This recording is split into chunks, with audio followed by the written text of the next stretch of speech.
Bonjour, je suis Manicom Dena Landroit et je suis un jeune suivi par la mission locale. Bonjour, je suis Quentin Ducret et je suis aussi suivi de la mission locale. Alors, nous faisons un reportage sur un secteur en fort développement et à fort potentiel d'emploi, la Silver Economy, connue aussi sous le nom de l'économie des cheveux d'argent. La Silver Economy est une expression qui évoque la couleur argentée des cheveux du grand âge. C'est d'abord une réaction contre les préjugés qui associent la retraite et l'inactivité. Ce secteur constate que la France est en voie de vieillissement et que le marché du travail ainsi que les services associés doivent s'adapter pour les seniors, c'est-à-dire les plus de 60 ans. Quels sont vos besoins ou vos souhaits? Mes besoins en matière de loisirs. Ouais, si, moi je pense qu'il faudrait que je puisse m'approcher d'organismes, enfin ouais, pour pouvoir suivre une activité physique, voilà, rencontrer un club ou des choses comme ça. Et c'est vrai que je le fais pas beaucoup parce que peut-être qu'il faudrait que quelqu'un vienne me chercher. C'est peut-être ça un peu le problème. Déjà, je fais partie de l'informatique ici. Sur le centre social, on a déjà un site informatique. On a un gars qui nous donne un peu des cours parce que moi j'ai des besoins. Voilà. Et au niveau des échanges de savoir-faire, par exemple, expliquer votre métier, ça vous intéresserait de le faire partager à d'autres jeunes? Ah ben oui, ça oui. Sinon, ce serait dans le cadre d'un projet. Qu'attendez-vous des jeunes? Je sais pas. À reprendre le flambeau. Et après, bon, là, je sais pas comment dire, comment m'expliquer. Et avoir un suivi comme j'ai eu moi. Bon, eux, peut-être c'est autre chose. Hein. Ils ont peut-être des difficultés à trouver un emploi, etc. Un logement, etc. Voilà. Il y a un centre là, et on faisait la cuisine une fois par semaine ou tous les 15 jours, les pays du monde. Après, qu'est-ce que j'ai fait d'autre? À l'ordinateur. Mais moi, avec mes doigts un peu fada, je tapais, mais je tapais un peu à côté. Après, j'ai fait la couture. On a fait la couture. Toujours là où je faisais la cuisine. Et après, qu'est-ce que j'ai fait? Ici, on fait le tricot, le crochet.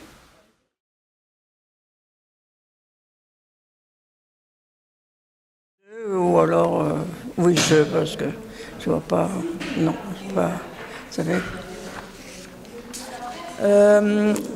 Estimez-vous être suffisamment informé sur les clubs et les associations de votre commune? Il n'y a pas longtemps que je suis là, alors je peux pas. Pourtant, je me plais, c'est bien. Au foyer logement, ils sont très gentils, mais pour l'instant, je n'ai pas trop d'informations. La collecte de souvenirs, moi je verrais plus ça dans le sens de discussion où les personnes âgées, parce que pour le pratiquer, je le sais bien, les personnes âgées adorent parler de leur passé et quand ils vont dans leurs souvenirs, elles sont rayonnantes les personnes, donc ça ce serait bien aussi. Ensuite, l'informatique c'est bien parce que plus ça va, plus on en a besoin dans la vie de tous les jours. Et les personnes âgées sont un peu perdues quand même. Hein. Ouais. Donc déjà une aide, parce que est-ce qu'elle sera en capacité, selon l'âge, en capacité de comprendre quoi, c'est un peu difficile pour eux l'informatique. Hein. Non. Moi je suis bien ici, alors je suis pas loin. Et comme j'ai des problèmes pour marcher un peu. Vous préférez, vous êtes bien au centre social ici, Grand Jorel, d'accord. Les autres. Ils sont tous très gentils. Ouais. Et les autres associations, vous ne savez pas ce qu'elles font à Avignon pour les personnes de votre âge? Non. D'accord. À part le CCAF, on me mène, on me ramène. Oui, je connais le nom. Il y a à la Barbière, à Montclar, enfin, je connais une grande bâtisse qu'ils ont. Je sais pas, une maison de retraite, je veux dire, chacun a son appartement et puis ils vont avoir une salle, je veux dire, ils pourront voir faire une projection de cinéma. Voilà, ils seront indépendants et puis en commun en même temps. Ça existe ici, voilà, voilà. Ouais. On appelle ça des foyers logements. Il y en a ici sur Avignon, vous êtes renseigné? Non, c'est pas un foyer. De bouche à oreille ou alors par le journal, ça dépend.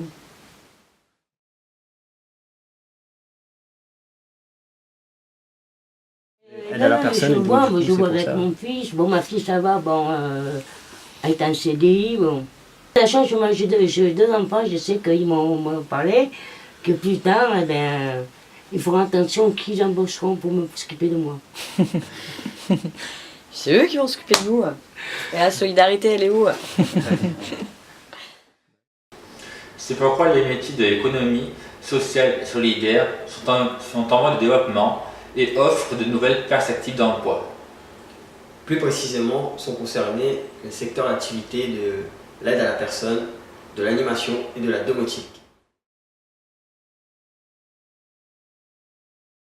Donc, c'est tout ce qui concerne donc, le maintien à domicile pour les personnes dépendantes. Donc, ça comporte une partie d'aide ménagère, ça comporte de l'aide au repas, de l'aide aux courses, de l'aide à la toilette également, des gardes de nuit.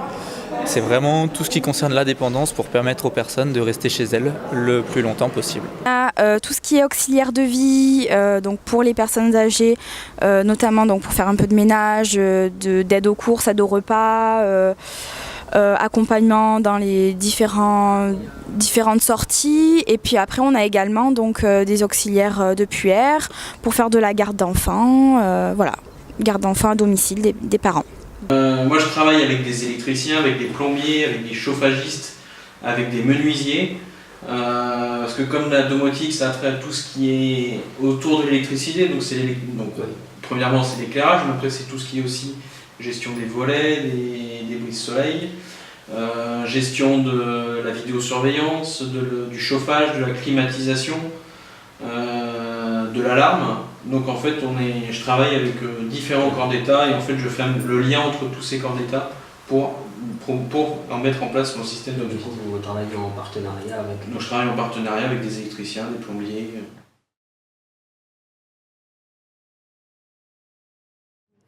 Oui, donc l'évolution va se faire évidemment de manière proportionnelle à ce papy boom, où on va ajouter de plus en plus de services, d'autres, enfin certains dont on ne pense pas forcément aujourd'hui, mais ça va évoluer en fonction des nouvelles technologies. De plus en plus de seniors font appel à l'informatique, aux objets reliés, etc., aux objets connectés. Et donc il y a pas mal de services qui vont se mettre en place par rapport à tout ça, ça c'est sûr.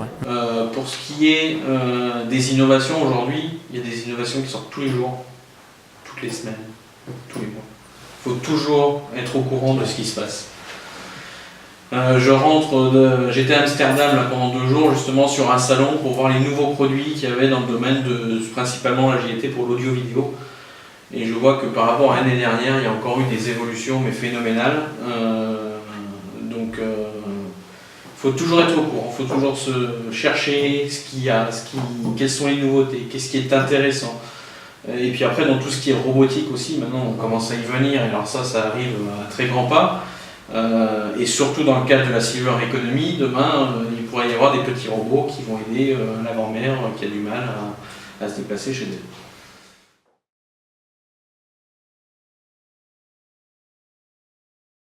Les compétences, c'est déjà des compétences techniques.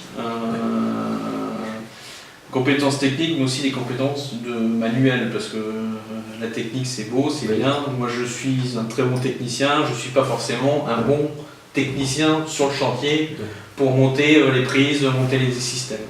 Par exemple, on met en place des formations de 2 ou 3 jours sur des thématiques liées aux problématiques quotidiennes d'une intervenante à domicile ou d'un intervenant à domicile. Donc, par exemple, un intervenant à domicile peut être confronté à la maladie d'Alzheimer chez une personne âgée ou à des personnes en situation de handicap. Et donc, on va former ces personnes sur toutes ces thématiques-là.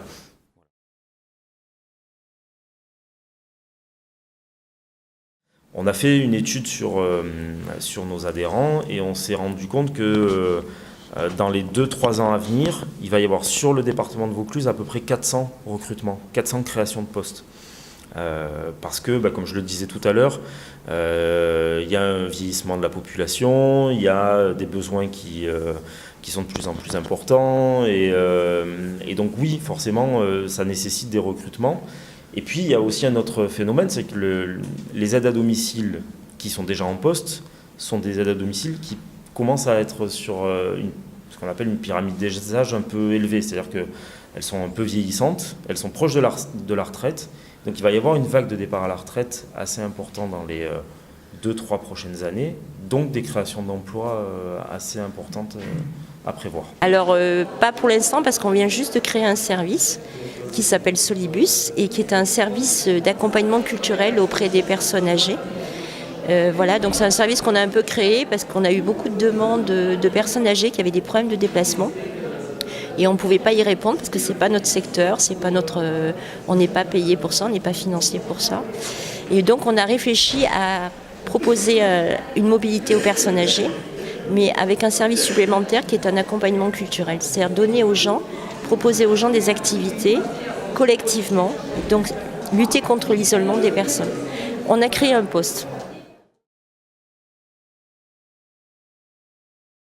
Alors, je pense que les entreprises dans l'aide à domicile, donc notamment Tendre une main, les ADMR qui sont aussi situés sur Avignon, et ensuite vous pouvez avoir le conseil départemental, la CAF par exemple, qui sont face à ces publics-là.